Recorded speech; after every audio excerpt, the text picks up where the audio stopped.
সম্মানিত মৎস্য খামারি ভাইরা, তো আপনাদের মাঝে আমি আরও একটি নিত্য নতুন মাছের ভিডিও নিয়ে হাজির হয়েছি। তো এগুলো হচ্ছে ব্ল্যাক কাপ মাছের পোনা। তো আপনাদের পুকুরে কি পর্যাপ্ত পরিমাণে শামুক ঝিনুক দিয়ে ভরে গেছে, অন্য কোনো প্রকার মাছের পোনা চাষ করা যায় না?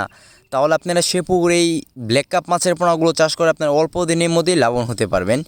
আপনাদের পুকুরে যদি শামুক ঝিনুক থাকে তাহলে এই ব্ল্যাক কাপ মাছ চাষ করার ক্ষেত্রে কোনো প্রকার খাবার প্রয়োজন হয় না।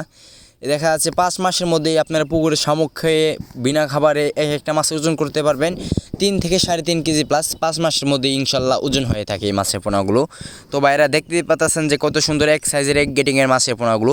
এগুলো হচ্ছে করজ যে ব্ল্যাক কাপ মাছগুলো আছে ওইগুলো। অরিজিনাল যে ব্ল্যাক কাপ আছে ওইগুলো কোনো সময় বড় হয় না। দেখা যাচ্ছে 5 মাসের মধ্যে এইগুলো বড় হবে 1-1.5 কেজি। আর যে করজ যে মাছটা আছে ওইটা 5 মাসের মধ্যে একটা মাছের ওজন এসে থাকে 3 থেকে 3.5 কেজি প্লাস ইনশাল্লাহ। অতএব আপনারা যারা এই মাছের পোনাগুলো সংগ্রহ করতে চাইছেন তারা আমাদের কাছ থেকে নিতে পারবেন। আমরা বাংলাদেশের যে কোনো প্রান্তে এই মাছের পোনাগুলো হোম ডেলিভারি দিয়ে থাকছি। এর পাশাপাশি যদি আপনারা চান তাহলে আমাদের হ্যাচারি থেকে আপনারা এসে দেখে শুনে নিতে পারেন ভালো এবং উন্নত জাতের মাছের পোনা।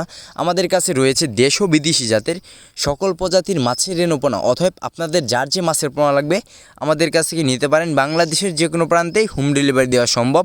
তো বাইরে দেখিয়ে পাচ্ছেন যে কত সুন্দর এক সাইজের এক গেটিংয়ের মাছের পোনা।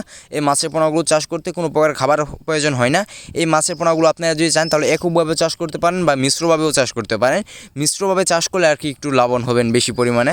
তো আজকে আমার এই ছোটো ভিডিওটি পর্যন্তই। এরকম নিত্য নতুন ভিডিও পেতে আমার ইউটিউব চ্যানেলটি সাবস্ক্রাইব করে রাখবেন, যাতে আমি আপনাদের মাঝে এরকম নিত্য নতুন মাছের ভিডিও নিয়ে হাজির হতে পারি। তো সকলে ভালো থাকবেন, সুস্থ থাকবেন। আসসালামু আলাইকুম।